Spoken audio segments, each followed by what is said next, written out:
1 अप्रैल को अपनी एक एडवाइजरी जारी की है। उसमें हमने बहुत क्लियर कहा है कि 10th का कोई भी एग्ज़ाम अब हम नहीं कंडक्ट करेंगे। जो भी एग्ज़ाम्स 10th के हो गए हैं, उनके बेस पे हम रिज़ल्ट दे देंगे। 12th सब्जेक्ट के एग्ज़ाम्स क्लास 12th के हम उनका री-एग्ज़ाम करेंगे एंड वी आर वेटिंग कि जैसे लॉकडाउन उठेगा हम परीक्षा कर सकेंगे। में बेबस हो गए हैं 10वीं 12वीं के करीब 30 लाख छात्र। कोरोना की वजह से कुछ पेपर्स के एग्जाम ही हो नहीं पाए थे। इस पर अब तक सस्पेंस लगातार बना हुआ है। अब वो छात्र भी चिंता कर रहे हैं कि आखिर आगे होगा क्या, वे क्या करें और क्या ना करें। छात्र उलझन में हैं और पेरेंट्स परेशान।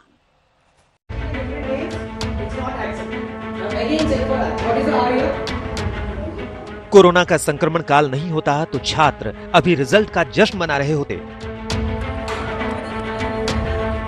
कोई आगे की पढ़ाई की रणनीति बनाता तो कोई अपने भविष्य को संवारने में शिद्दत से जुट चुका होता। ये कोरोना संकट नहीं होता तो छात्र गर्मी की छुट्टियों की तैयारी कर रहे होते। स्कूल और अन्य शिक्षण संस्थान नए सेशन का वेलकम करने में जुटे होते।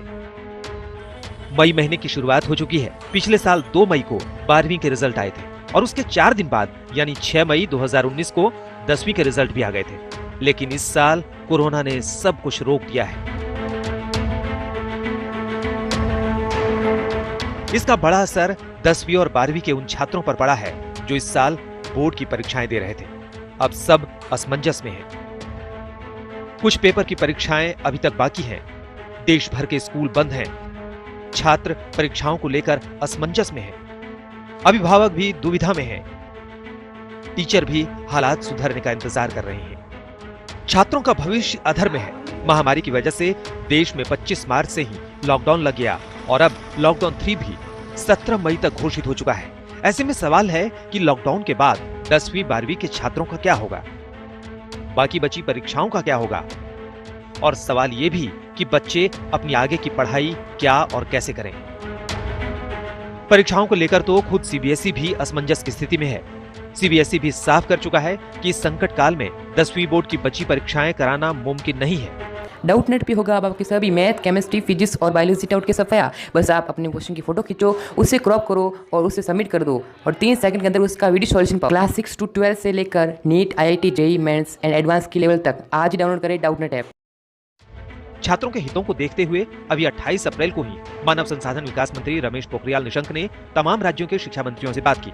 इसमें कई अहम सुझाव मिले जिन पर सरकार विचार कर रही है। बहुत अच्छे सुझाव भी आए हैं और विशेष करके ऑनलाइन शिक्षा को कितना सुदृढ़ कर पाएंगे और अंतिम छात्र तक कैसे करके वो ऑनलाइन शिक्षा हमारी जा सकती है, उनकी क्या कठिनाइयाँ हैं और कितना पाठ्यक्रम उनके पास तैयार है और किस तरीके से वो कर रहे हैं। तो लगातार हर स्टेट ने बोला। वीडियो कॉन्फ्रेंसिंग में मानव संसाधन मंत्री को कई सुझाव मिले। दिल्ली के डिप्टी सीएम मनीष सिसोदिया ने भी कई अहम सुझाव दिए थे। उन्होंने कहा था कि 10वीं और 12वीं के छात्रों को इंटरनल परीक्षा के नंबरों के आधार पर बिना परीक्षा लिए ही पास कर देना चाहिए।